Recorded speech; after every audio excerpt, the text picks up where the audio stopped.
Bonjour tout le monde, on se retrouve pour l'émission du jour. En ce mardi 21 septembre, le Bitcoin s'établit à 43 300 $, donc le marché semble continuer à chuter légèrement, hein. On ne peut pas parler encore de crash extrême bien sûr. On a un Bitcoin qui fait moins 3% en une journée, l'Ether moins 1%, mais ça pourrait continuer. On a vu les targets baissières hier ensemble. On a tout d'abord les 38 à 40 000 $ qui peuvent être atteints assez rapidement. On va regarder ça sur les graphiques juste après. Avant l'introduction, on va regarder comme d'habitude le Bitcoin. On va aller sur des time frames un petit peu plus courts, puisque hier on a fait une émission un peu plus globale sur le Bitcoin avec une analyse assez long terme en weekly. On en profitera également pour faire une comparaison entre la bourse traditionnelle puis le secteur des crypto-monnaies. Ensuite, je vous passe l'introduction et on ira faire directement un tour sur MetaHero avec des annonces très palpitantes. Et puis on enchaînera avec une analyse de l'Ether et des altcoins. Allez, c'est parti pour le Bitcoin. On commence avec le rappel de ce que j'ai dit hier, hein, de façon très rapide. On voit ici que le cours monte. Donc là, il y avait un sommet en juin-juillet 2019, un deuxième sommet ici en mars-mai 2020, avec un RSI qui monte également. Donc aucune divergence en approche, ce qui signifie que le cours pourrait continuer à pousser pour éventuellement nous former cette divergence avant un crash éventuel. Malgré tout, on est sur une hésitation de marché actuellement et sur du plus court terme, on peut sans problème imaginer un retour entre les 38 et 34 000 $. Si jamais on casse ce point décisif dès ici, je vais le mettre de façon assez précise hein, sur les clôtures au niveau des 31 480 $. Voilà, si on casse ce point là, effectivement on aura un M qui se formerait sur le Bitcoin et là ça deviendrait un petit peu plus bearish pour le marché du Bitcoin avec un potentiel retour sur l'ancien sommet ici de 2018 aux alentours des 20 000 $. Voilà, c'est pas le scénario que j'envisage, mais vous le savez, hein, il faut essayer d'imaginer toutes les possibilités sur le marché, histoire de ne pas être surpris lorsque ça se passe. Ici, on retourne sur le graphique. Hier, on l'a également regardé en daily. On avait vu que lorsqu'on mettait un Fibo comme ceci, on pouvait sans problème revenir chercher la zone de rechargement, comme je le disais, entre les 38 et les 34 000 $. Sur le RSI, c'était intéressant de voir que nous avions la divergence qui s'était formée en daily, le retour de neckline sur la cassure, hein, vous voyez ici, et la confirmation de cette divergence. On va maintenant aller zoomer en 4 heures sur le graphique pour voir ce qu'il se passe sur du court terme. Alors on voit qu'on a eu cette mèche d'excès à cet endroit-là, regardez, donc c'était il y a environ 8 heures, avec un Bitcoin qui a touché les 40 200 $ sur cette mèche. Je crois que c'était plutôt hier soir assez tard, hein, donc moi je ne l'avais pas vu sur l'analyse d'hier encore. Qu'est-ce qu'on voit? On voit que ça correspond, regardez cette mèche pile poil à cette ligne jaune que j'ai tracée il y a déjà bien longtemps. Alors à quoi correspond cette ligne jaune? Eh bien c'est simple en fait, on va revenir sur du daily pour que vous puissiez visionner de quoi il s'agit. Il s'agit simplement de la clôture des corps de chandelle, regardez ici à cet endroit-là, au mois de janvier 2021, et également ici à cet endroit-là, au mois de juin 2021. Donc c'était un niveau pertinent à cet endroit-là, pour pourquoi pas mettre un palier. C'est ce qu'on a vu d'ailleurs hier dans l'émission. Malgré tout, on n'est pas à l'abri que la chute se poursuive, hein, bien sûr. Mais voilà, c'était un niveau pertinent, et d'ailleurs, le cours a rebondi dessus, donc c'est très intéressant de le constater. En plus de ça, ce que l'on visualise sur le RSI, du coup, en 4 heures, c'est que nous sommes en zone de survente. Ce qui veut dire que vous le savez, sur cet indicateur qui est donc le RSI, on a la zone de survente et la zone de surachat. Quand on est en survente, il y a des chances pour que derrière on réintègre la zone classique. Et lorsqu'on est en surachat, il y a des chances également qu'on la réintègre. Donc là, vu que nous sommes dans la zone de survente, il est possible que l'on ait un petit rebond sur le cours ici. Alors jusqu'où est-ce qu'on pourrait revenir, hein? On va essayer d'identifier ça ensemble. Regardez, donc on va se mettre tout simplement... Donc il y avait les deux vagues, donc je vous parlais ici également hier de cette première vague là que j'avais dupliquée, alors copier-coller, et je l'avais mise également ici, vous voyez. Donc là on a un point à 39 400 $. Vous voyez, on n'a pas touché précisément les 100% de Fibo. En fait je dis les 100% de Fibo parce que ce que je viens de faire, en fait ça revient exactement à la même chose que si j'avais mis un Fibonacci de prolongation qui fait ceci. C'est-à-dire qu'en fait je prends tout d'abord un point A, un point B, je dis que c'est 100% et je le répercute sur le sommet ici. Vous voyez, il te dit voilà, les 100% c'est ici au 39 300. Donc ça revient exactement au même. On visualise donc sur cette mèche que nous n'avons pas touché finalement cette target des 100%. Ça pourrait arriver à l'avenir, hein, notamment parce qu'on observe également sur le RSI qu'il n'y a pas de divergence. Alors certes, là, ce sont des petites vagues hein, sur le RSI, il faudra zoomer en 1 heure, on va le faire juste après, mais on voit que là, regardez, sur ce cercle blanc, on a fait vraiment un plus bas sur le RSI, également qui correspond à cette mèche. Vous voyez, j'essaye de... Alors je vais zoomer un petit peu pour que vous puissiez le visualiser de façon un peu plus claire. Regardez, je me positionne, alors je vais enlever mon cercle du coup que j'ai positionné ici. Voilà, je me positionne comme ceci, je monte un peu le RSI, tac, voilà. Ici sur la mèche, on a matérialisé clairement ce point bas. Alors en réalité non, hein, parce que le RSI se clôture exactement en même temps que le corps de chandelle. Donc en réalité c'est lorsque l'on a clôturé ici que l'on a fait ce point bas là. Mais peu importe, on va pas jouer sur les mots ici. On a un plus bas, on n'a pas de divergence. On va zoomer en 1 heure. Alors on zoome un petit peu, voilà, comme ceci. Là, en revanche, la divergence est matérialisée. Qu'est-ce que ça veut dire? Ça veut dire simplement que voilà, en 4 heures, c'est-à-dire sur une période de temps 4 heures, on peut faire une analyse peut-être sur 2, 3, 4 jours. En 4 heures, on voit qu'il n'y a pas de divergence. Donc sur 2, 3, 4 jours, on peut imaginer un nouveau plus bas. En 1 heure, on voit qu'il y a la divergence. La divergence, elle est matérialisée de cette façon. On a un cours qui descend à cet endroit-là avec un RSI qui monte à cet endroit-là. Donc là, on a la divergence qui, en plus de ça, est confirmée. Pourquoi? Parce que regardez, on avait la cassure de ce niveau-là qui représentait la confirmation. On l'a confirmé, on est venu le retester et là on monte à nouveau. Voilà. Donc sur du 1 heure, on peut se dire qu'on peut faire une analyse par exemple sur du journalier. Voilà, on peut prédire ce qui va se passer sur la journée ou sur le lendemain peut-être, mais pas plus, vous voyez. Donc on peut se dire que voilà, cette divergence a été confirmée. Désormais, on est prêt peut-être à grimper de nouveau. Je vais supprimer cette ligne que j'avais tracée tout à l'heure et on va essayer de voir jusqu'où est-ce que l'on pourrait monter désormais avant de continuer cette chute qui a débuté approximativement le 19 septembre. Eh bien, on peut, comme d'habitude, se mettre un Fibonacci comme ceci, voilà, et essayer de voir les targets. On voit que la première target, c'est les 38,2. Donc là, pourquoi pas imaginer une continuation baissière après avoir atteint cette target? C'est possible. Donc le niveau des 43 000 a été touché récemment, bon, on y est dessus même. Voilà, on pourrait très bien avoir cette continuation baissière. Si on a un marché assez bearish avec beaucoup de vendeurs dans la partie, bien ça pourrait arriver. On a vu sur l'analyse tout à l'heure daily et 4 heures qu'on était plus sur une configuration bearish. Donc on peut essayer d'imaginer que voilà, on va probablement pas monter forcément très très haut avant de redescendre puisque la configuration sur les graphiques plus long terme, qui est donc une analyse plus fiable, plus on monte sur les time frames et plus on a quelque chose de fiable, eh bien elle nous dit que nous sommes bearish. Voilà, malgré tout, si le Bitcoin souhaite pousser un peu plus, on peut revenir sans problème ici dans cette zone entre les 45 500 et les 46 900. Et si cela se traduit par un RSI qui monte à nouveau sur le 1 heure sur des niveaux assez importants entre 60 et 70 grosso modo, eh bien vous allez avoir votre alerte ici en plus sur le RSI d'une zone de surachat. Et donc ça pourrait vous dire, voilà, attention, peut-être qu'ici, vu ce que j'ai vu sur les time frames un petit peu plus long terme, je préfère revendre quelques crypto-monnaies. Il faut peut-être pas tout revendre parce que si vous vous trompez derrière et que finalement la reprise du bull run se fait instantanément, vous risquez d'être très très déçu. Je retourne sur le graphique en daily, on observe que depuis le 7 septembre, le cours du Bitcoin a perdu environ 20% de sa valeur. Ceci s'est accompagné par un RSI qui est passé donc de 76, regardez, à 27, voilà, 27. Ce qui veut dire que les gens sont un petit peu en panique en ce moment. Vous voyez, quand on est en dessous de 50, ça veut dire que les personnes sont en train de paniquer ou du moins, elles ont du mal à accepter ces pertes latentes, puisqu'elles n'ont pas forcément revendu leur crypto, qu'elles sont en train d'effectuer en ce moment. Ce qui pourrait se passer, c'est simplement pour les personnes qui hésitent à revendre maintenant, eh bien, le marché pourrait très bien les punir en descendant à nouveau un petit peu plus bas, avoir un petit crypto fear and greed qui descend à 10, donc à ce moment-là, ça voudra dire que 90% des gens seront complètement paniqués sur le marché et souhaiteront finalement peut-être sortir des crypto-monnaies en pensant que c'est la fin du bull run. Et à ce moment-là, évidemment, eh bien, ce sera le meilleur moment d'acheter puisque, eh bien, derrière, si tout le monde panique et si tout le monde pense que le marché va descendre, les probabilités pour que derrière on ait ce W qui se transforme deviendraient énormes. Donc voilà, moi quand je vois un crypto fear and greed déjà si bas avec un marché qui est encore relativement haut sur le Bitcoin, je me dis qu'une dernière petite purge pourrait être très bénéfique sur le marché. Effectivement, moi, si on revient entre les 38 et 34 000, je vais acheter du Bitcoin et des altcoins. Je vais recharger mon portefeuille.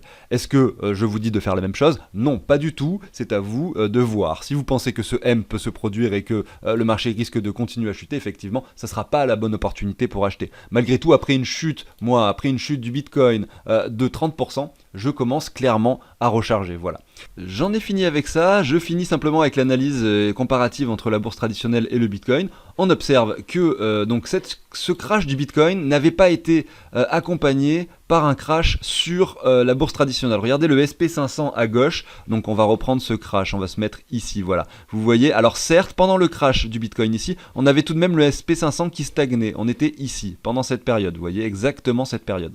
Aujourd'hui, on a 3 semaines de crash sur le SP500, donc la bourse traditionnelle subit énormément en ce moment, hein, avec une perte sur le SP500 d'environ 4%. Ça paraît pas beaucoup, mais en réalité, hein, sur la bourse traditionnelle, les marchés sont beaucoup moins volatiles. Hein. Donc ça reste quand même un début de quelque chose. Effectivement, ça va pas se faire comme ça d'un coup. Il est possible qu'on ait des vagues qui se produisent, mais malgré tout, je pense que ça n'aide pas le Bitcoin effectivement à se comporter de la bonne façon. Généralement, quand on a un petit peu la panique sur les marchés traditionnels, ça se traduit également sur le Bitcoin et sur les crypto-monnaies. On n'est malheureusement pas encore sur un actif qui représente une réserve de valeur, le Bitcoin. Puisque généralement, une réserve de valeur, c'est l'inverse. Ça monte les réserves de valeur lorsque les bourses et les marchés et les actions traditionnelles descendent. Puisque, effectivement, si l'argent sort des actions et que les personnes, que la population ne fait plus confiance aux entreprises pour telle et telle raison, parce qu'il y a une crise qui est en train de se préparer ou quoi que ce soit, eh bien les gens vont se réfugier sur l'or ou sur le dollar aussi. Et effectivement, parce que quand on revend du SP500, on le fait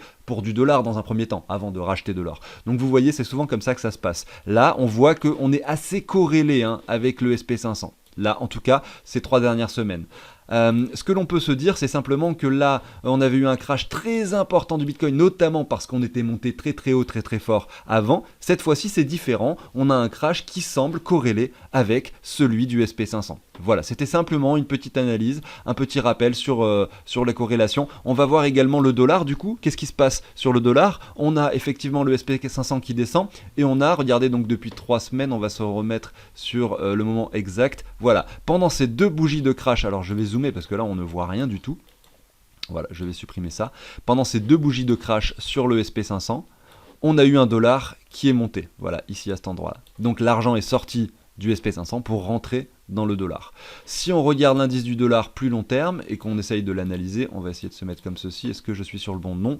DXY, voilà, ça c'est l'indice du dollar. On va se mettre en weekly, voilà, on est bien ici. Tac, qu'est-ce qu'on voit? On voit en weekly qu'on est potentiellement en train de former un W. Là on a un plus bas, on a un double bottom, je dirais. Là on est en train d'hésiter et si on vient casser ce niveau-là sur le dollar, on sera potentiellement prêt à venir chercher les targets suivantes des 38,2, voire de la zone de rechargement un petit peu plus haut.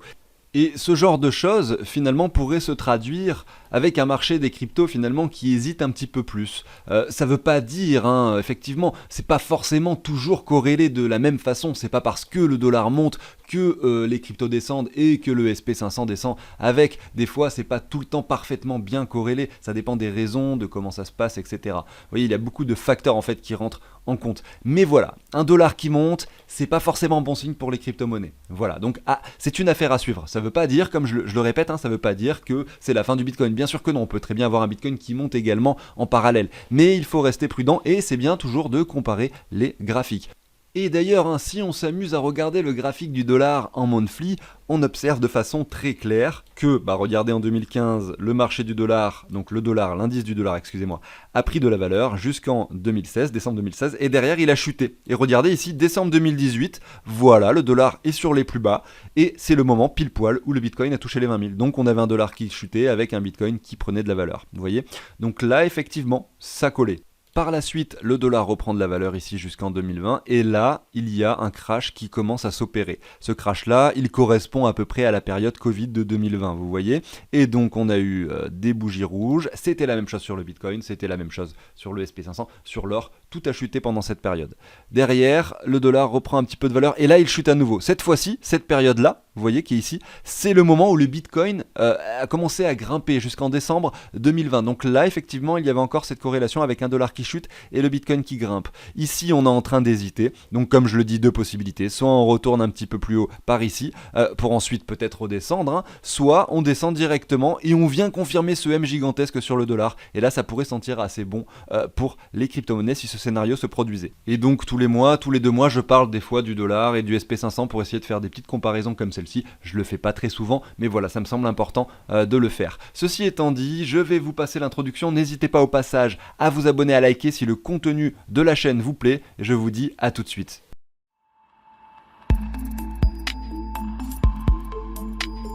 Allez, c'est parti, je continue, je suis ici sur le Telegram Announcement de Meta Hero, et donc ils annoncent un airdrop historique de 10 millions de dollars le 30 septembre. Comment faire pour participer? Il suffit simplement d'avoir et de posséder plus que 5000 Heroes le 30 septembre 2021, donc d'ici 9 jours, sur un portefeuille décentralisé, par exemple MetaMask.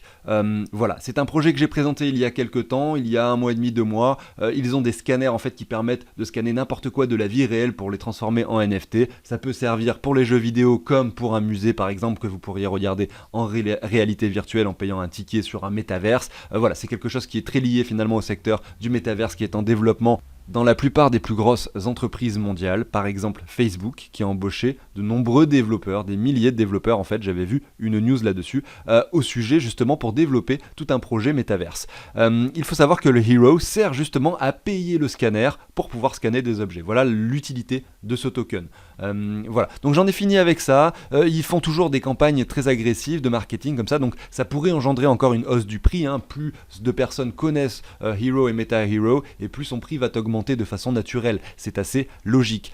Alors juste pour rappel, l'achat de Meta Hero se fait finalement sur PancakeSwap. Il vous faut un compte MetaMask avec des BNB, et là vous allez pouvoir trader la paire correspondante. Et bien sûr, comme sur Uniswap, souvent il faut importer les tokens, et pour importer le token, c'est simple, vous allez sur le site de Meta Hero et automatiquement il vous donne le symbole et l'adresse du contrat que vous pouvez coller sur PancakeSwap. Voilà, j'en ai fini avec ça, on va enchaîner sur une analyse de l'Ether qui, regardez, comparé au Bitcoin, semble être plus bullish puisqu'il a établi un double top ici, lui, lors de ce sommet du mois d'août 2021, vous voyez. Derrière, qu'est-ce qui se passe? Il retrace également, vous savez, les marchés sont assez corrélés, le Bitcoin retrace, l'Ether suit, bien sûr. Qu'est-ce qui s'est passé? On a vu que là, lors de ce crash du mois de juin, il était retourné sur ces 3 mèches aux alentours des 1700 $. Donc ce qui était intéressant de constater, qu'on avait vu plusieurs fois ensemble bien sûr, c'est que ces 3 mèches touchent pile poil les 61,8 de Fibo. Derrière on remonte à nouveau, on établit un double top. À quoi est-ce qu'on peut s'attendre? Eh bien de façon très très simple, on peut également se remettre un Fibo comme ceci et essayer d'imaginer des targets. Si vous voulez acheter de l'Ether, qu'est-ce que vous pouvez faire? Vous pouvez vous dire, donc on va aller sur un graphique en daily pour zoomer un petit peu là-dessus, vous pouvez vous dire que cette zone située entre les 2600 $ et les 2200 $ est une très très bonne zone d'achat si jamais le marché était amené à y revenir. Pourquoi? Parce que c'est la zone de rechargement, on le visualise ici. Là on avait cette ligne de tendance qui était matérialisée comme ça finalement, qui a été cassée par le haut. On peut se mettre donc une ligne horizontale également qui vient chercher, donc je vais zoomer ici, qui vient chercher les deux sommets, donc à chaque fois les corps de chandelle approximativement ici et les corps de chandelle de façon très précise juste après. Je supprime cette fois-ci cette ligne et on voit cette fois-ci que cette ligne de résistance se situe au 2800. Donc là les 2800, regardez, on les a touchés sur cette mèche. À l'image du Bitcoin, vous voyez, on a une ligne horizontale de support, excusez-moi, que l'on a touché ici. Donc on peut imaginer sans problème que ce niveau-là était très pertinent également pour acheter. Donc se mettre plusieurs paliers comme sur le Bitcoin, c'est pertinent. Un palier aux 2800 $ qui aurait pu être touché cette nuit, un palier ensuite aux 2600 $ approximativement aux 61,8, et après essayer de trouver des achats ici. Pourquoi pas attendre un W pour acheter, ou alors essayer de jouer sur les mèches, vous voyez, et déclencher des achats avec des ordres au niveau des targets de Fibo. Voilà ce que je ferais si je devais acheter de l'Ether. J'enchaîne très rapidement sur un tableau que je vous partage qui vous permet tout simplement de récapituler tous vos investissements et également de calculer ses plus et ses moins-values lorsque vous faites des transactions par rapport à l'euro. Alors sur ce tableau, en fait, vous allez pouvoir ajouter jusqu'à 200 crypto-monnaies sur un onglet. Vous allez simplement marquer le nom de votre crypto-monnaie à ajouter et vous allez voir son prix en dollars et en euros s'afficher automatiquement. Il y a un petit programme qui vient chercher les prix. Regardez, pour le Mana, ça vient de s'afficher et pour OneInch également. Vous pouvez ensuite indiquer ce que vous possédez de chacune d'entre elles sur cet onglet. Vous allez dire j'en ai tant sur telle plateforme, etc. Et automatiquement, vous allez avoir des données comme ce que vous possédez, la valeur en dollars, en euros, le pourcentage que ça représente par rapport à votre portefeuille. Vous allez connaître vos gains parce que le programme saura combien vous avez investi. Vous allez pouvoir l'inscrire sur un onglet également. Et pour finir, si vous voulez en savoir plus, sous cette vidéo, vous pouvez cliquer sur le petit plus, donc là je l'avais déjà ouvert, mais vous pouvez simplement cliquer sur le plus pour avoir la description. Vous avez un lien où j'explique beaucoup mieux le tableau plus en détail pendant 2-3 minutes. N'hésitez pas à y jeter un œil si vous voulez plus d'informations. Et en dessous, le lien pour les donations. Donc là, vous cliquez dessus, vous tombez sur le lien de CryptoOrganize pour effectuer une donation pour obtenir votre tableau. Alors j'enchaîne et je finis avec une analyse sur le rose par rapport au Bitcoin. Je voulais en faire plus et vous passer plus de crypto-monnaies, mais j'ai eu un problème avec mon micro. Donc c'est pas grave, j'en passerai davantage sur l'émission de demain. Ici, Rose, qui a été listé au mois de novembre 2020, a eu un cours assez stagnant jusqu'à maintenant. On a eu beau avoir un marché des cryptos qui montait, effectivement celui-ci ne faisait pas grand-chose. C'est pourquoi je l'avais analysé pas mal de fois et je vous avais dit que pendant cette latéralisation, ça pourrait être intéressant d'en acquérir. On n'avait pas d'historique et donc on ne pouvait pas essayer d'imaginer les targets de hausse ou les targets de baisse si elles devaient avoir lieu. Ici, qu'est-ce qui s'est passé? On a Rose finalement qui au mois de septembre a décidé de performer. Un petit peu en solitaire, le marché des crypto-monnaies n'était pas si bullish. Et lui, il a pris beaucoup de valeur par rapport au Bitcoin. Là, il retrace et il revient tester, regardez, la neckline, tout simplement. C'est pour ça que je vous en parle aujourd'hui. C'est parce que là, on semble être sur un niveau pertinent. Pour ceux qui n'ont pas pu en acquérir pendant toute cette période et qui souhaitent en avoir, eh bien, c'est pertinent. Je vous invite au passage à aller sur YouTube et à aller voir des vidéos de youtubeurs qui ont présenté ce projet. Il me semble que Asher l'avait fait il y a déjà un an de ça, mais c'est toujours très intéressant de la regarder puisque vous allez apprendre énormément de choses dessus. Ensuite, vous pouvez rejoindre leur Telegram, vous pouvez essayer de vous renseigner dessus avant d'investir, c'est toujours une bonne chose à faire. Mais le projet est quand même très prometteur et c'est la raison pour laquelle je vous en reparle aujourd'hui. Si on reprend un Fibo qui récupère cette baisse jusqu'à le haut et ce sommet, donc ici sur le cours par rapport au Bitcoin, malgré le fait qu'on soit sur un joli niveau de support, on pourrait sans problème revenir un peu plus bas sur Rose. Donc c'est pas parce que je vous dis que là c'est un niveau pertinent pour acheter que le marché ne va pas continuer à descendre, il faut en rester conscient. Malgré tout, on a eu cette alerte qui nous dit voilà, peut-être que nous sommes prêts à aller chercher quelque chose de bien plus intéressant sur ce token. Là je suis sur le prix par rapport au Bitcoin, on pourrait aller le voir par rapport au dollar, histoire de. Donc qu'est-ce qu'on voit effectivement? Donc je vous disais qu'il a latéralisé. Certes, c'est vrai, mais c'est par rapport au Bitcoin, par rapport au dollar, c'était pas le cas. Parce que vu que les crypto-monnaies ont pris énormément de valeur, lui, il a suivi la tendance. Ça reste une sorte de rivière qui coule. Le Bitcoin est le leader de cette rivière. Et s'il monte, effectivement, toutes les autres cryptos montent par rapport au dollar. Tout est un petit peu indexé finalement par rapport au Bitcoin. C'est assez logique. On avait un Rose donc, qui était listé aux alentours des 3,8 centimes. Il a touché ici au mois de mars les 18 centimes, lorsque le Bitcoin était à 60 000 $. Et ici, regardez, il a touché les 37 centimes, alors que le Bitcoin cette fois-ci était à 40 000 $, 45 000. Donc clairement, il y a un niveau, et effectivement par rapport au Bitcoin, c'est logique qu'il ait pris autant de valeur. Là, il retrace, et si on veut essayer de se mettre des prix sur le rose par rapport au dollar pour des niveaux d'achat, eh bien on a la zone de rechargement ici entre les 17 et les 11 centimes, mais on a vu sur le graphique par rapport au Bitcoin qu'il pouvait aller assez bas. Vous voyez, on n'était que sur les niveaux des 0,5 il me semble, si je ne veux pas dire de bêtises, et donc par rapport effectivement au dollar, on pourrait plutôt s'étendre une zone un petit peu plus basse. Moi, si je devais l'acheter, j'essaierais, effectivement, si j'avais pas investi dans ce token et que je voulais le faire, j'achèterais maintenant parce que les niveaux sont pertinents, on l'a vu tout à l'heure. En plus, ça représente cet ancien sommet également par rapport au dollar. Et je le ferai également plus tard, puisque si jamais le marché redescend, eh bien je me mettrai des paliers plus bas. Si on les atteint pas, je me dirai tant pis. Et sinon, j'essaierai d'acheter plutôt ici, voilà, regardez, 15 centimes, le niveau des 78,6, 12 centimes, et vous avez les 85,4 aux alentours des 10 centimes sur Rose. Voilà, si jamais le cours était amené à y aller. J'en ai fini avec ça. J'espère que l'émission du jour vous a plu. N'hésitez pas à vous abonner, à liker si c'est le cas, si le contenu vous plaît. Moi, je vous dis à très bientôt sur la chaîne, à savoir demain probablement. Salut tout le monde.